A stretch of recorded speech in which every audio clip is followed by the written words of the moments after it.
সকালের দিকে চোখের পাতা ফুলে যায় অথবা পা যদি এরকম ফুলে যায়, তো সেটা কি কিডনির সাথে সম্পর্কিত কিছু কিনা?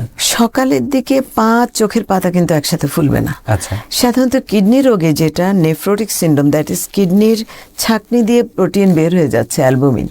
তা আপনি তো জানেন যে একটা অ্যালবুমিন আমাদের শরীরে যে রক্তনালীর যে অনকোটিক প্রেশার, যেটাকে আমরা বলি যে রক্ত চলাচল এবং এই প্রেশারটা ধরে রাখে, সেটা যখন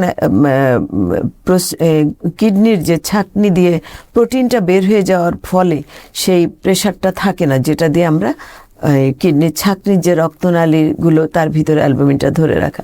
তো প্রোটিনটা যখন বের হয়ে যায় সেখানে পানির সাথে চলে যায়। তো চোখের পাতাটা অ্যাকচুয়ালি খুব লুজ স্কিন, এই জায়গাটা শুয়ে থাকলে ওই ডিপেন্ডেন্ট জায়গাটা পানি আসে।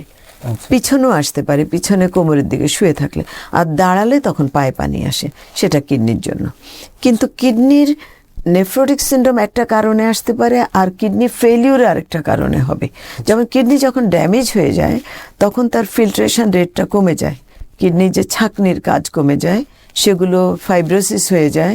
তখন আবার এক্সট্রা ফ্লুইড খেলে সোডিয়াম এবং সল্ট অ্যান্ড ওয়াটার সেটা জমে থাকে শরীরে, কিডনি বের করতে পারে না, সেটার জন্য ওভারলোডের জন্য সেটা হচ্ছে। এটা হলো কিডনি রোগের জন্য যেভাবে পানি আসে।